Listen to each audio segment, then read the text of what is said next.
So let's talk about it, Cowboys Nation. I'm your boy Mecca Mike, and I'm back with the Fanatics Forum, which is my sports podcast. And I had an interesting question that I was just thinking about. And if you don't already know from looking at my YouTube channel, I'm a Dallas Cowboys fan. It's pretty obvious. But other than that, I think I'm a little bit weird compared to other people. That's because when I say that, I'm thinking about how I think about things when it comes to possibilities. So when I'm thinking about the Dallas Cowboys in general, I'm always thinking about the possibility that they could lose if they decide not to do A, B, C, or D. It's probably not good for my health, but it is what it is. So the question that popped into my head is what would it take for the Dallas Cowboys season to completely fail in 2025? And I just thought of a few scenarios that I wanted to look into and think, okay, this could be a possibility. Are the Cowboys addressing this? But before we get into scenarios, can you drop a like for this video and subscribe to the channel so I keep giving you guys this unfiltered sports content? So, the first scenario that popped into my head that would basically predict a failed season by the Dallas Cowboys, the 2025 Dallas Cowboys, is if they, for another year, are unable to stop the run. And I know it's Mozzie's fault. And I've heard some content creators say it's not entirely Mozzie's fault. And I get what they're saying. But if you look at the roster as it's currently constructed, the Cowboys could possibly be heading in that direction if they don't fix two things. The first thing that the Cowboys need to fix is that they can't go out there with Mozzie being the main guy. If he's the point of attack in the trenches, then there's a possibility that the Cowboys will have a clear weakness to exploit. And yes, I know Eberflus uses a rotation of linemen, but that doesn't change the fact that a rotation won't keep teams from going after Mozzie unless you just take him out completely on those early downs, which is basically his role. But like I said last year, if you depend on Mozzie, you're bound to fail. And I know that's not completely his fault, but a lot of people need to understand yes, on quote unquote the outside zone play that destroyed the Cowboys, the defensive end, I know, is the point of attack. But if the D tackle can't fill his gap, then that cutback lane is wide open. So, for example, if Micah Parsons sets the edge, that doesn't matter if the running back can just go bounce back inside and run up the middle. If I'm OC, that's how I would attack the Cowboys as they currently are built. That puts a lot of pressure on the linebackers to be in the right position, and not one guy can miss or it's a big play. That's the importance of the one tech in the run game. But people will ignore it and assume the defensive scheme will fix the issues. But the problem isn't just the scheme, it's the personnel. The Cowboys can draft a Mozzie Smith in the first round, but I'll say it over and over and over again. The Cowboys don't value run defense, and that's why it always bites them. They prioritize the pass rush at the expense of stopping the run. Even just look at the Cowboys historically. Can you name one player outside D Law in the past 10 to 15 years that was effective in stopping the run? You can't because it's never been a priority. Plus, they didn't draft D Law to stop the run. He became a run stuffer later in his career. But historically, the Cowboys draft undersized DNs, make them gain weight, and use them as defensive tackles.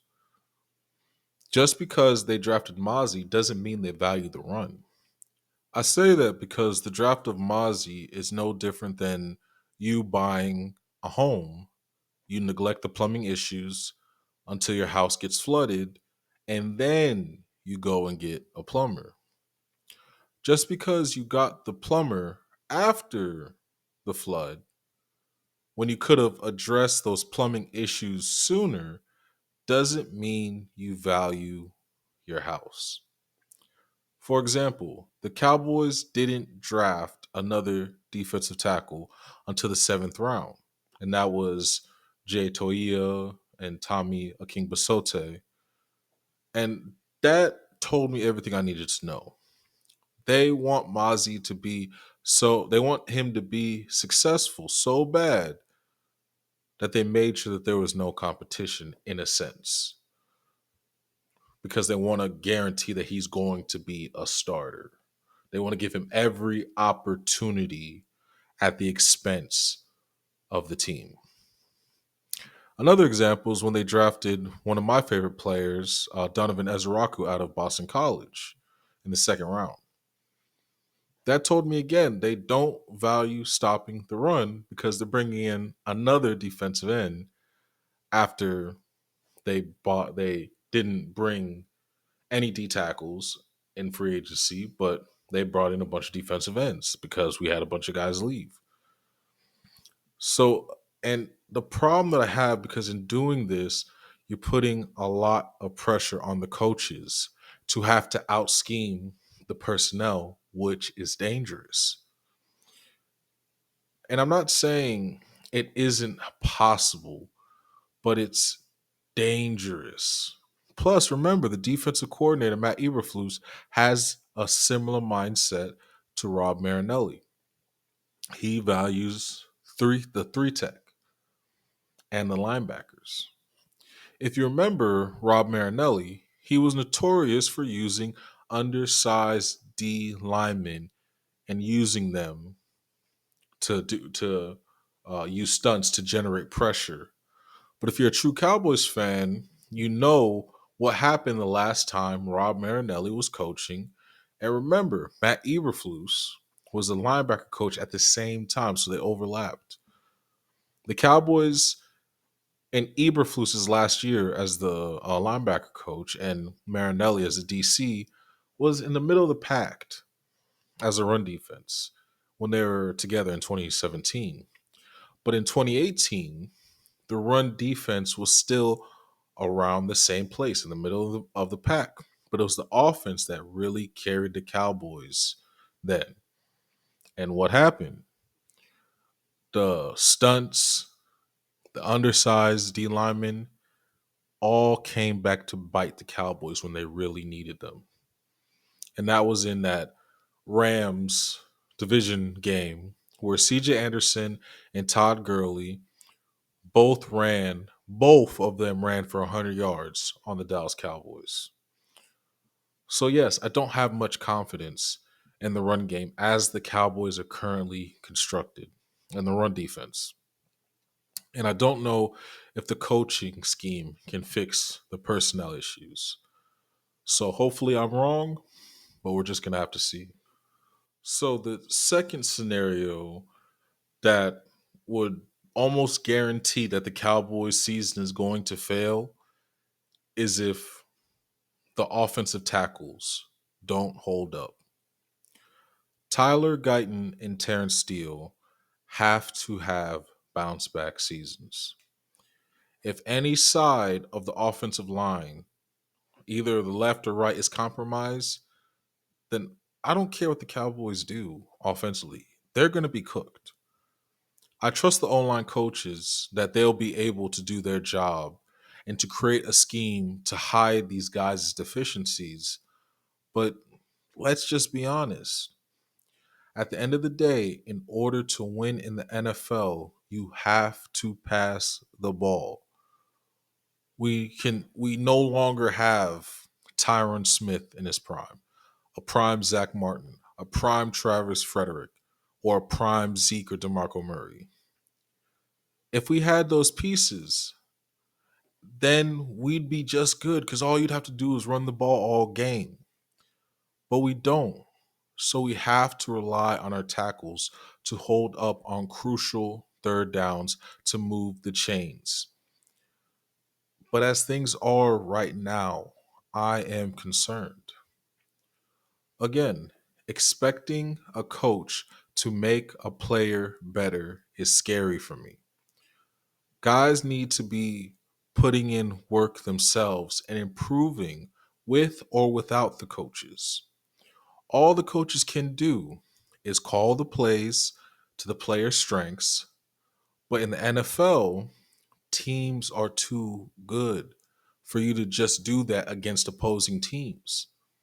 They will put you in situations to do what you aren't good at, which I know teams will do with the Cowboys. So that means we will be in multiple positions where it's third down and long, and Dak needs the time to complete a pass on an important drive.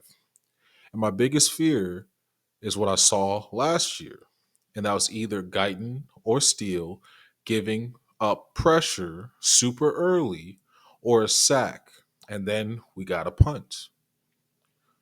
That's my fear, seeing that over and over and over again.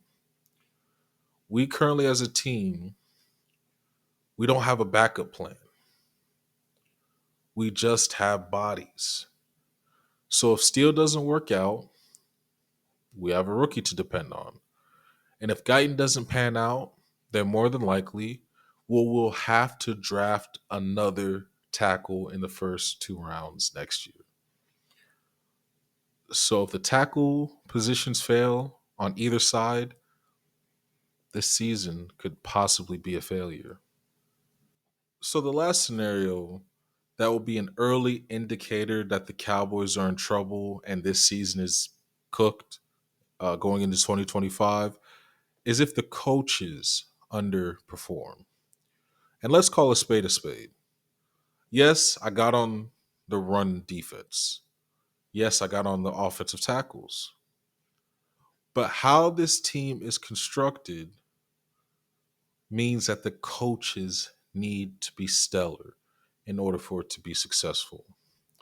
That's how Jerry set it up for Mike McCarthy, and that's why I trash Mike as much as I do, because he had a lot more control than people gave him credit for, especially in that final season. And yes, he didn't have a great roster. I'm not saying that. But a lot of the issues that the Cowboys had, we saw last year, was because of outdated coaching, his outdated coaching style, and the inability to change when something wasn't working. In a make or break year, he folded and he didn't show fight because it was more important to do things his way as opposed to changing what you felt was comfortable for you in order to win. Because I don't care what anyone says. I firmly believe Mike McCarthy thought either way, I'm good. I'm going to find a job. It didn't pan out because nobody could see that offensive play calling had said, "Oh yeah, I want that guy in my I want him with us." Because like again, the last time we saw Mike McCarthy, you was looking bad against the Packers. It is what it is, but that was just the fact offensively. The slow starts caught up to you.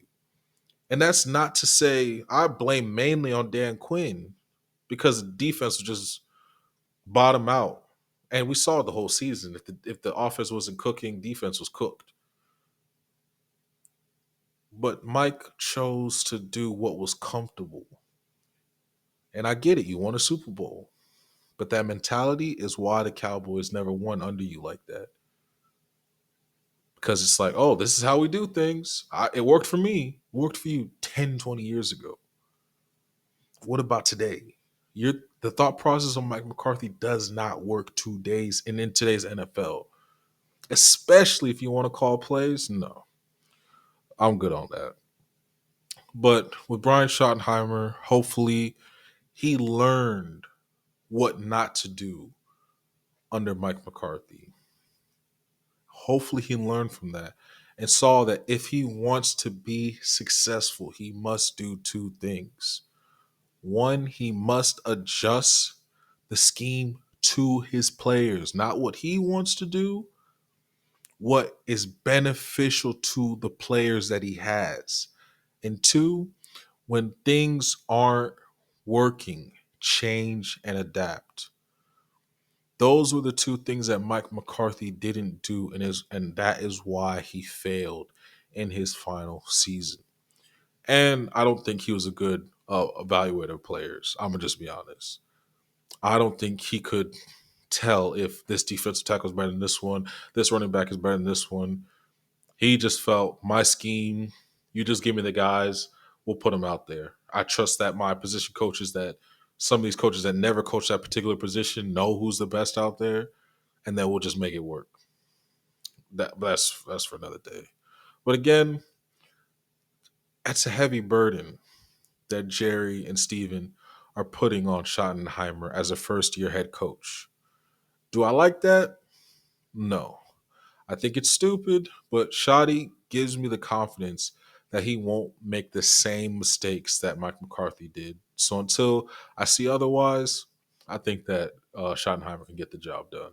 So, Cowboys Nation, those are the possible scenarios that I worry about that could happen that would lead to the failure of the Cowboys 2025 season. If you agree, disagree, or have other scenarios, drop a comment and let me know. This is the Fanatics Forum, the unfiltered sports podcast where I'm going to give you the truth, whether you like it or not.